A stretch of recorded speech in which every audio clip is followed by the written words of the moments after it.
हमारी संस्कृति, हमारी पहचान। यज्ञ, योग, आयुर्वेद सदा रहे हमारे साथ। भारत के प्राचीन ग्रंथों एवं आधुनिक विज्ञान का दिव्य संगम, यज्ञ महिमा।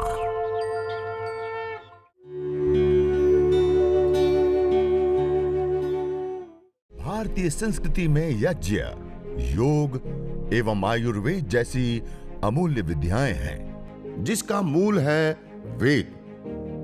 इतिहास की ओर दृष्टि डालें तो भगवान राम, भगवान कृष्ण से लेकर राजा महाराजाओं, ग्रामवासियों व अरण्यवासी ऋषियों की कुटियों तक नित्य व नैमित्तिक यज्ञों का प्रचलन देखने को मिलता है।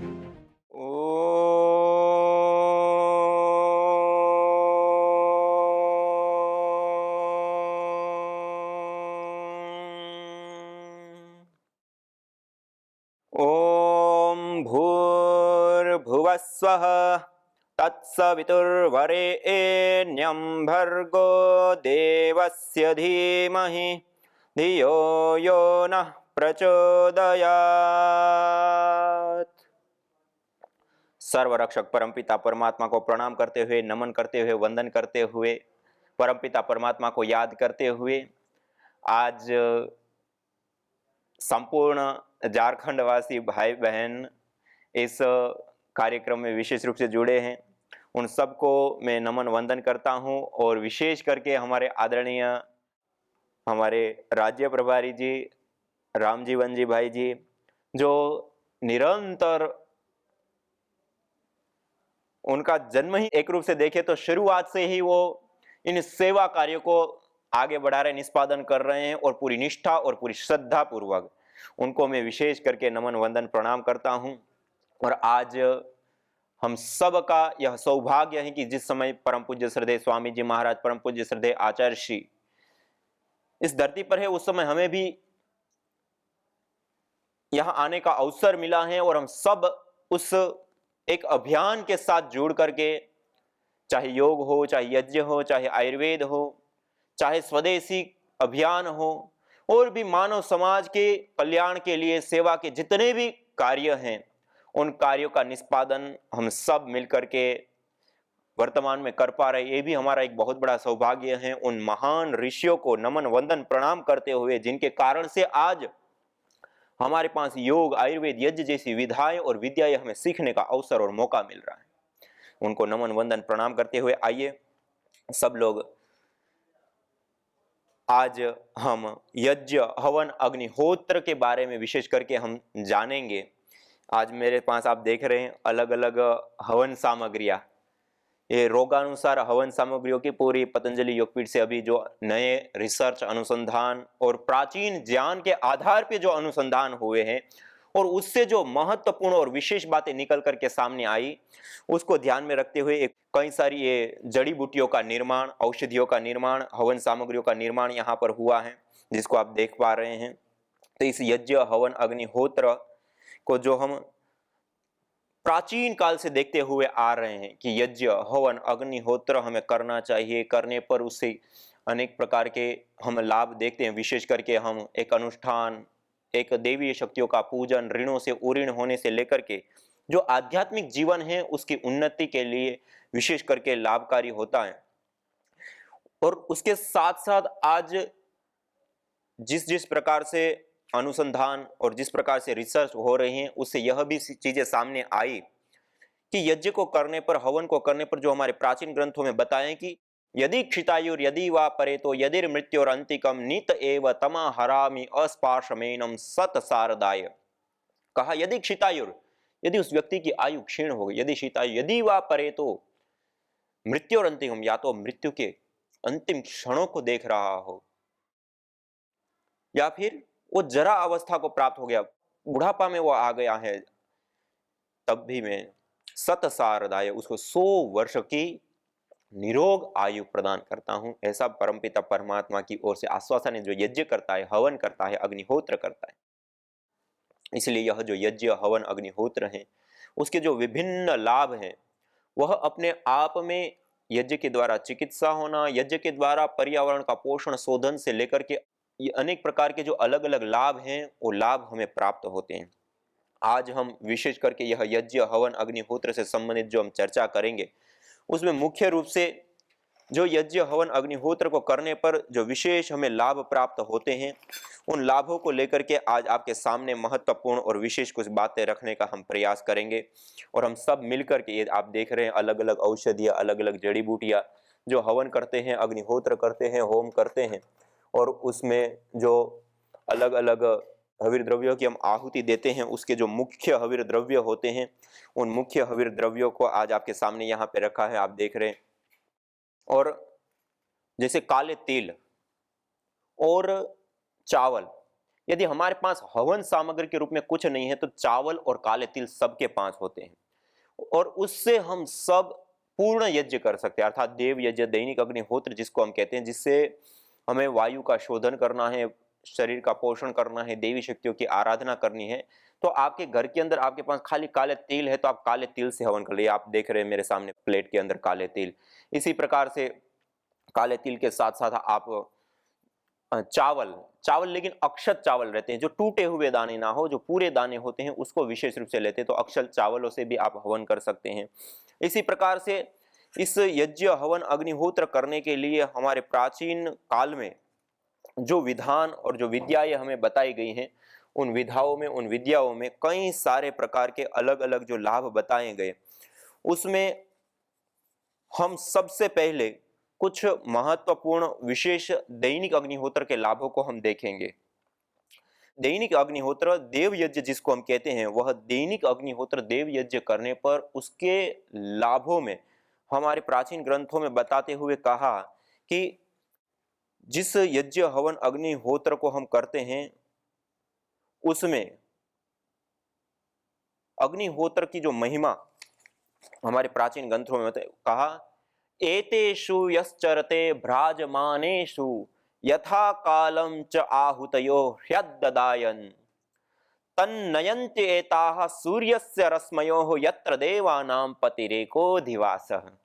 कहा एतेषु यश्चरते, कहा कि जो 7 लपटों वाली यज्ञाग्नि की शिखाओं में जो यजमान ठीक समय पर आहुतियां देता हुआ कर्म को पूरा करता है उसको ये आहुतियां सूर्य की किरणों में स्थित होकर उसको संचित कर्म रूप करके वहां पहुंचा देती है देवानां पतिरेकोऽधिवासः, अर्थात वहां पहुंचा दे जहां परम पिता परमात्मा का साक्षात्कार हो जाता है। तो ऐसे अद्भुत अद्भुत और विशेष लाभ हमारे प्राचीन ग्रंथों में इस छोटे से देव यज्ञ दैनिक अग्निहोत्र करने पर जो बताए हैं वह महत्वपूर्ण और बहुत ही विशेष बताए। और कहा यथेह क्षुधिता बाला मातरम परि उपासते एवं सर्वाणि भूतानि अग्निहोत्रम उपासते। जैसे भूख से पीड़ित बालक अपनी माता की उपासना करता, अपनी माता के पास जाते हैं, उसकी परिचर्या करते हैं, उनके पास जाते हैं और उसको एक निश्चय होता है कि माता के पास में जाऊंगा तो मेरी बुभुक्षा की निवृत्ति निश्चित है।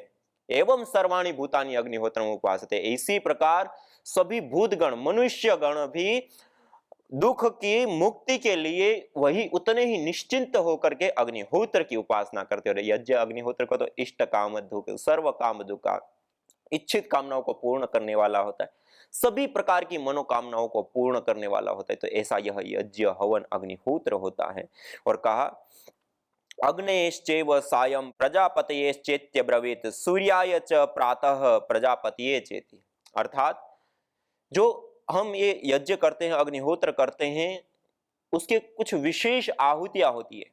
उसमें कहा कि प्रातः काल में सूर्याय स्वाहा और प्रजापतये स्वाहा, सायंकाल को करते हैं तो अग्नये स्वाहा और प्रजापति स्वाहा, प्रजापति का नाम लेते हुए और सूर्य और अग्नि की उपासना करते हुए, उस मंत्र का उच्चारण करते हुए जो यथा कालम आहुति हो, जो सही समय पर 7 लपटों वाली शिखाओं में आहुति देता है उसको। और एक नियम बताए, एतद्वै जरा मर्य सत्रम यद अग्निहोत्रम जरयाह वा मुच्यते मृत्युनावा। यह जो अग्निहोत्र है वो जरा मर्य सत्र है, या तो वो जरा अवस्था अर्थात बुढ़ापा, पूरा शरीर अब जर्जर हो गया है, काब का अब कोई उपाय नहीं है, तो उस अवस्था में जरा या हुआ मृत्यु नाम, या तो फिर मृत्यु हो गई, या तो हम अपनी स्वयं की दिनचर्या खुद नहीं कर सकते, अपने नित्य कर्म, ऐसी जरा अवस्था आ गई या मृत्यु के समीप हम पहुंच गए, तो इस दो अवस्थाओं में हम विशेष करके यज्ञ हवन अग्निहोत्र को हम करते हैं नियम पूर्वक। इस प्रकार तो क्या होता है, तो कहा अग्निहोत्रे अश्वमेघस्य आपति, अग्निहोत्र को करने पर अश्वमेघ यज्ञ की प्राप्ति हो जाती है। अश्वमेघ यज्ञ का जो फल होता है वह फल हमें प्राप्त हो जाता है। तो ऐसा अद्भुत लाभ भी इस यज्ञ हवन अग्निहोत्र जो छोटा सा है लेकिन नियम पूर्वक जीवन भर यदि करते हैं तो उसका भी बहुत बड़ा फल और बहुत बड़ा लाभ होता है। और कहा मुखम व एतद यज्ञानाम यद अग्निहोत्रम, यह जो अग्निहोत्र है वो सभी प्रकार के मुख है, सभी प्रकार के जो भी अलग अलग यज्ञ है, याग हैं, उन यज्ञों में, उन यागों में पहुंचने के लिए, उसकी योग्यता के लिए अग्निहोत्र मुख है। यदि हम अग्निहोत्र नहीं करते तो उसका अधिकार नहीं हमें बड़े याग करने के। और कहा सर्वस्मात् पाप मनो निर्मुच्यते स य एवं विद्वान अग्निहोत्र उपासते, जह इस अग्निहोत्र की उपासना करता है, यज्ञ करता है, वो सभी प्रकार के पापों से, तापों से मुक्त हो जाता है, सभी प्रकार के रोगों से, दोषों से मुक्त हो जाता है। तो ऐसा यह विशेष अग्निहोत्र यज्ञ हवन की हमारे शास्त्रों में महिमा बताई। और इसका परिभाषा बताते हुए कहा येन सदनुष्ठानेन संपूर्ण विश्वम कल्याणम भवेत्, आध्यात्मिक, आधिदैविक, आधि भौतिक ताप त्रयोन उन्मूलनम सुकरम स्यात् तद यज्ञ पदाभिधेय। कहा येन सदनुष्ठान, जिस सदनुष्ठान से संपूर्ण विश्वम कल्याणम, सारे विश्व का जिससे कल्याण होता है, और आध्यात्मिक, आधिदैविक, आधि भौतिक ताप त्रयम, तीन प्रकार के दुख होते हैं, मतलब हमारे जीवन के अंदर आने वाले कई सारे जो दुख होते हैं उसको कैटेगरी में हमारे शास्त्रों ने विशेष करके सांख्य दर्शन ने बांटा, तीन प्रकार के दुख, अर्थात त्रिविध दुख अत्यंत निवृत्ति अत्यंत पुरुषार्थ, कहते हुए कि इन तीन दुखों की अत्यंत निवृत्ति करना, मानी इन तीन दुखों से रहित हो जाना, यही मुक्ति है, जीवन मुक्ति है। और इन तीनों प्रकार के जो दुख है उसको दूर करना, सरल हो जाना, इस यज्ञ से संपन्न होता है। ऐसे यज्ञ की जो परिभाषा है उसमें भी विशेष करके बताया। और इस यज्ञ को, हवन को करने से हमारे प्राचीन ग्रंथों में जो बताया उसके साथ साथ स्वामी दयानंद सरस्वती जी ने भी कहा अग्निहोत्रम आरंभ्य अश्वमेघ पर्यंतेषु, अग्निहोत्र से लेकर के अश्वमेघ पर्यंत जितने भी याग होते हैं उसमें 4 गुण युक्त हविर द्रव्यों का हम प्रयोग करते हैं, पुष्टिकारक, सुगंधित, रोग निवारक और मिष्ट गुण युक्त पदार्थों का हम प्रयोग करते हैं। और ऐसा हवन करने पर स तद्वारा सर्व जगत सुख कार्येण भवति, अर्थात इस यज्ञ से, इस प्रकार से द्रव्यों से हवन करने पर सर्व जगत, सारा जगत सुख की ओर आगे अग्रसर होता है, सुख को प्राप्त करता है, शांति को प्राप्त करता है, अच्छाइयों को प्राप्त करता है। तो ऐसे ये जो यज्ञ है, हवन है, अग्निहोत्र है, उसकी महिमा यदि हम अपने प्राचीन ग्रंथों में देखें तो अपरंपार, या ऐसा कहा कि बहुत बड़ी मात्रा में कहा यज्ञ शिष्टासिन संतो मुच्यन्ते सर्वकिल विषय ही, जो यज्ञ करने के बाद शेष बचे हुए अन्न का पान करता है वो सभी प्रकार के पापों से, तापों से, दुखों से मुक्त हो जाता है। और जो आगे जाकर के और कहा यज्ञ शिष्टा अमृत भुजो यान्ति ब्रह्म सनातनम, जो यज्ञ करने के बाद भोजन को ग्रहण करते वो सनातन ब्रह्म को प्राप्त कर लेता है।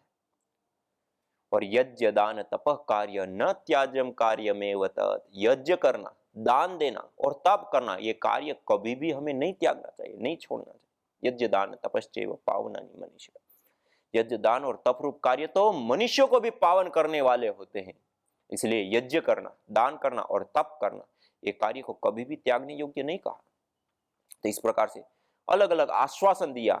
और इष्ट काम दुख, सर्व काम दुख कहा, ये सारी प्रकार की इच्छित कामनाओं को, सारी प्रकार की जो हमारी मनोकामनाएं हैं उसको भी पूर्ण करने वाला होता है यह अग्निहोत्र। इससे बड़ा और क्या हो सकता है। हम बहुत कल्प वृक्ष की बातें सुनते हैं, किसी ने कोई कल्प वृक्ष देखा नहीं कि जिसकी शरण में बैठे, जिसके नीचे बैठ करके हम प्रार्थना करें या अपनी इच्छा रखें या अच्छी इच्छा करें तो हमारी इच्छा पूरी हो गई हो।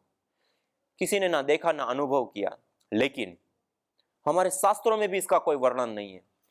लेकिन वास्तविकता में यदि हम अपने शास्त्र की ओर दृष्टि डालें तो जगह जगह पर इस यज्ञ को, हवन को इष्ट कामदुक, इच्छित कामनाओं को पूर्ण करने वाला, सर्व कामदुक, सभी कामनाओं को पूर्ण करने वाला, इस प्रकार से आश्वासनों के साथ कहा कि यह जो यज्ञ है, हवन है, अग्निहोत्र है, यह यज्ञ, यह हवन, यह अग्निहोत्र सभी प्रकार की मनोकामनाओं को पूर्ण करने वाला होता है। ऐसा यह यज्ञ, हवन, अग्निहोत्र होता है।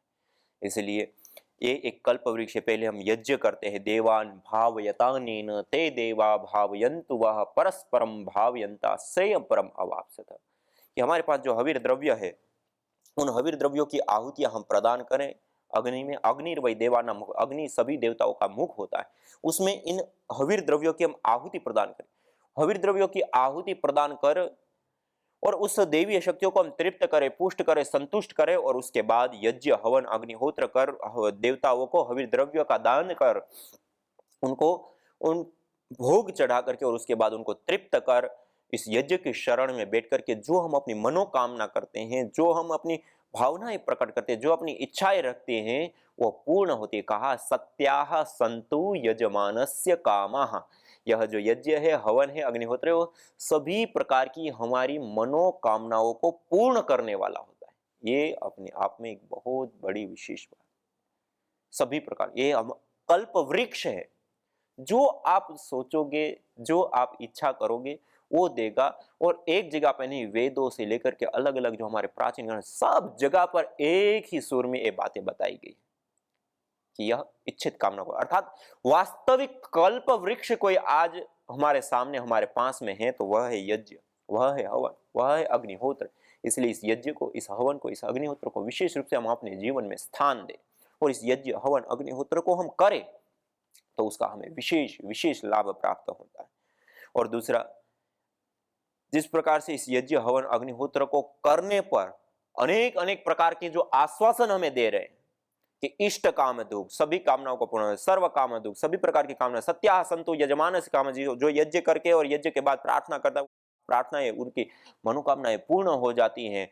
और यज्ञ शिष्टा अमृत भुजो यान्ति ब्रह्म सनातनम, यज्ञ करने वाला सनातन ब्रह्म को प्राप्त कर लेता है। और सर्वस्मात् प्राप्त मनो निर्मुच्यते स य एवं विद्वान अग्निहोत्रम, जो विद्वान अग्निहोत्र करते हैं सभी प्रकार से पापों से मुक्त हो जाता है। अग्निहोत्र अश्वमेघस्य आपति, अग्निहोत्र को करने पर अश्वमेघ यज्ञ की प्राप्ति हो जाती है। यज्ञ शिष्टा सीन संतो मुच्यन्ते सर्व, के लिए यज्ञ करने वाला सभी पापों से, सभी क्लेशों से मुक्त हो जाता है। और यज्ञ दान तपश्चैव पावनानि मनुष्यम, यज्ञ दान और तप रूप कर्म मनुष्य को भी पावन। एक और देखे तो सारे और आश्वासन, और छोटे छोटे नहीं, बड़े बड़े आश्वासन, जैसे कहा ना कि तन्नयन्त्येताः सूर्यस्य रश्मयो देवानां पतिरेको दिवस, साक्षात परमपिता परमात्मा का साक्षात्कार कराने वाला यह अग्निहोत्र होता है। यथेक्षुधिता बाला मातरम पर्युपास्ते एवं सर्वाणि भूतानि अग्निहोत्रम उपास्ते, जैसे भूख से पीड़ित बालक माता की उपासना करता है, ऐसे अग्निहोत्र की उपासना करने वाला मनुष्य सभी प्रकार के दुखों से मुक्त हो जाता है। येन सदनुष्ठानेन संपूर्ण विश्वम कल्याणम भवेत्, तद, और जिससे संपूर्ण विश्व का कल्याण होता हो। आध्यात्मिक, आधिदैविक, आदि भौतिक ताप त्रयोन उन्मूलनम सुकरम स्यात्, आध्यात्मिक, आधिदैविक और आदि भौतिक तीनों प्रकार के जो ताप है, वह जिससे दूर होना सरल हो जाए, उसको अग्निहोत्र कहते हैं। तो आप देखें तो एक और इतने सारे अलग अलग आश्वासन के ऊपर आश्वासन और इतनी सारी विशेष बातें बताई हैं। और स्वामी दयानंद सरस्वती जी ने कहा, विद्वानों को चाहिए कि इस संसार के सुख के लिए यज्ञ से शोधे हुए जल से और वनों के रखने से अति उष्णता, खुश्की दूर करें, अच्छे बनाए हुए अन्न से बल उत्पन्न करें, यज्ञ के आचरण से तीन प्रकार के दुख, आध्यात्मिक, आधिदैविक, आदि भौतिक को निवार के सुख को उन्नति देवे।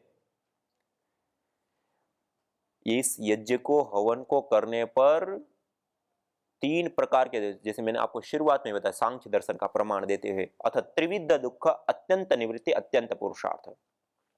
हमारे जीवन में जितने भी दुख है हमारे कारण है, कुछ अन्य प्राणियों के कारण है, हमारे मन के कारण है, हमारी अज्ञानता के कारण है, और भी जो भी कारण, जितने भी प्रकार के दुख होते हैं, उन सारे दुखों को तीन कैटेगरियों में बांटा है। और उन दुखों की अत्यंत निवृत्ति हो जाना क्या होता है? मुक्ति, मोक्ष, जिसको हम कहते हैं। और वो जैसे यहाँ पे तीन प्रमाणों के माध्यम से, स्वामी दयानंद सरस्वती जी ने कहा, विद्वानों को चाहिए कि यथा समय सही तरीके से यज्ञ का आचरण करके तीन प्रकार के दुखों का निवारण करे। और येन सद अनुष्ठाने संपूर्ण विश्वम कल्याणम भवेत् आध्यात्मिक आधिदैविक आदि भौतिक तापत्रयों उन्मूलनम सुकरम स्यात्, ये दूसरा प्रमाण। और तीसरा कहा तन्नयन्ते ताः सूर्यस्य रश्मयोः देवानाम पतिरेको दिवास है, ये जो सही समय पर यज्ञ की अग्नि की शिखाओं में, अग्नि में जो सही समय पे आहुतियां देता है, नियम पूर्वक आहुतियां करता है, वो देवानाम पतिरेको आदेश, जो देवताओं का पति स्वामी जो ईश्वर है उसका साक्षात्कार उनको हो जाता है। इससे बड़े और प्रमाण क्या चाहिए हमें? इतने इतने आश्वासन। और दूसरी ओर नहीं करने पर, यज्ञ को नहीं करने पर कहा यज्ञ शिष्टासीन संतो मुच्यन्ते सर्व किल से भुंजते तु त्वघम पापा ये पचन्ति आत्म कारण। जो बिना यजन का भोजन करता है वो पापी पाप का भोग कर रहा है। उसको सामान्य इंसान भी नहीं कहा, पापी कहकर के बुलाया। वह पापी पाप का भोग कर रहा है। और आगे जाते हुए कहा यज्ञ शिष्टा सिन संतो मुच्यन्ते सर्वकिल, यज्ञ शिष्टा अमृत भुजो यान्ति ब्रह्म सनातनम नायम लोको यज्ञ से कुतो अन्यो कुरु सत्तम। जो यह यज्ञ हवन अग्निहोत्र को जो नहीं करता है उसके लिए तो यह लोक भी सुखकर नहीं होता है, परलोक की तो बात ही छोड़ दीजिए। इसलिए हम इहलोक को भी और परलोक को भी, दोनों को भी हमारे जीवन में हम सुख शांति से भरा हुआ देखना चाहते हैं तो यज्ञ करें, हवन करें, अग्निहोत्र करें। अन्यथा बिना यज्ञ करने वाले के लिए तो यह लोक भी सुखकर नहीं होता है। इसी प्रकार आगे जाते हुए आचार्य चाणक्य जी कहते हैं जिस घर के अंदर स्वाहा स्वधाकार विवर्जितानि स्मशान तुल्यानि गृहाणि तानि, जो स्वाहा स्वधाकार, स्वाहा हम प्रयोग करते हैं दैनिक अग्निहोत्र यज्ञ आदि नैमित्तिक यज्ञों में, और कुछ विशेष याग होते हैं, नित्य और नैमित्तिक यज्ञ और याग होते हैं, उसको कहते हैं स्वाहा स्वधाकार विवर्जानि। जो यज्ञ याग आदि जिस घर में नहीं होते हैं वह घर स्मशान के तुल्य होते, त्याज्य होते। इतने इतने कठोर शब्दों में बताया। मनुस्मृति में भी कहा कि जो व्यक्ति यज्ञ नहीं करता है वो श्वास लेता हुआ भी श्वास नहीं ले रहा है, वो इस जीवन को जीता हुआ भी इस जीवन को मुर्दे के समान है।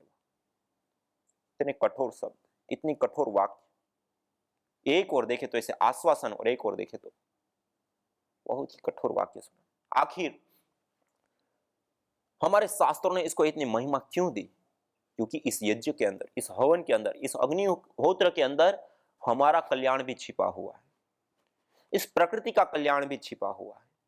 हमारे इर्द गिर्द रहने वाले जो पशु पक्षी कीट पतंग आदि जो अनेक प्रकार के प्राणी हैं उनका भी हित इसमें छिपा हुआ है। इतना ही नहीं, इस संपूर्ण चराचर जड़ और चेतन, पिंड और ब्रह्मांड दोनों में स्वास्थ्य, संतुलन और सात्विकता का संचार करने की सबसे बड़ी विधा और विद्या कोई है तो यज्ञ विद्या है, अग्निहोत्र विद्या है, होम विद्या है, हवन विद्या है। इसलिए हम सब मिलकर के इस यज्ञ को, इस हवन को, इस अग्निहोत्र को जरूर करें, अवश्य करें। मेरे को शुगर का बीमारी था, वो 400-500 था, अभी 100 से केवल यज्ञ से ठीक हुआ। यज्ञ से ठीक हुआ। देखो ये यज्ञ से 500 रहती थी, 500 रहती थी डायबिटीज, वो 10 गोली लेती थी, 10 गोली लेती थी माता जी। मेरा जो मैं सोचा ना वो सब कुछ यज्ञ से मेरा ठीक हो गया। देखो कहते हैं ना इष्ट काम दुख यज्ञ को कहा। माता जी मैंने जो जो सोचा, जो जो यज्ञ देवता से मांगा वो दिया, सब यज्ञ देवता ने दिया। देवता को बाहर भेजने के था पढ़ने के लिए, वो भी यज्ञ का भगवान से ठीक हो गया, सब गए उधर। मैं सोचा भी नहीं था मैं नहीं भेज सकता, इतना बड़ा नहीं है, मैं गरीब है, इतना ऐसा भेज नहीं सकता है 40 लाख खर्चा करके, फिर भगवान का दया से मेरे को सब कुछ अच्छा हो। देखो यज्ञ के माध्यम से स्त्री की कामना, स्त्री कामो यज्ञ कहते हैं ना शास्त्र। देखो माता जी की स्त्री की कामना भी पूर्ण हो गई। मेरा बॉडी बहुत था लेकिन मैं यह यज्ञ आने से मेरा बॉडी कम हो गया, मुझे शरीर में बहुत अच्छा ऊर्जा मिला। आज एक सबसे बड़ी समस्या है, सबको मोटापा खूब बढ़ रहा है। तो देखो मोटापा कम करने के लिए भी यज्ञ, और अभी वो माता जी ने बताया था ना उनका बेटा बिल्कुल पतला था, बिल्कुल कमजोर था, सोता रहता था, तो वो भी ठीक हो गया। तो डायबिटीज भी अभी ठीक है, पहले ज्यादा रहती थी, अभी ठीक है यज्ञ से। यज्ञ के कारण देखो डायबिटीज, मोटापा कम हो गया, डायबिटीज ठीक हो गई। यज्ञ से बहुत फायदा हुआ है, इसलिए मैं रोज आ रही हूँ। हर रोज यज्ञ करती है माता जी। मेरे को थायराइड की बीमारी थी और पतले होने की बीमारी थी, तो 9 किलो वेट मेरा कम हो गया था। इसमें हवन में आने से मेरा वजन अभी 6 किलो 7 किलो जितना बढ़ गया है और मेरे को ज़्यादा तौर से मन की शांति ज़्यादा मिलती है और घर का कुछ भी टेंशन होवे हवन में आ जाती हूँ तो एकदम बिल्कुल टेंशन फ्री मैं हो जाती हूँ। यज्ञ भारतीय संस्कृति की मुकुट मणि है, प्रतीक है, मूल है। मानव जीवन के हर पहलू के साथ यज्ञ जुड़ा हुआ है, चाहे वह संस्कार, चाहे पूजा पाठ या फिर पर्व से लेकर हर शुभ अशुभ अवसरों में भी यज्ञ करने की सार्वभौमिक, वैज्ञानिक एवं पंथ निरपेक्ष पावनी परंपरा रही है। आइए हम संकल्प लें, संसार के श्रेष्ठतम कर्म यज्ञ को अपनाएं। पिंड और ब्रह्मांड में संतुलन कायम करने वाले यज्ञ को अपने जीवन का अभिन्न अंग बनाएं एवं प्रकृति मां के प्रति अपने ऋणों को अदा करें। विश्व स्वास्थ्य का एक नारा, यज्ञ से होगा जग उजियारा।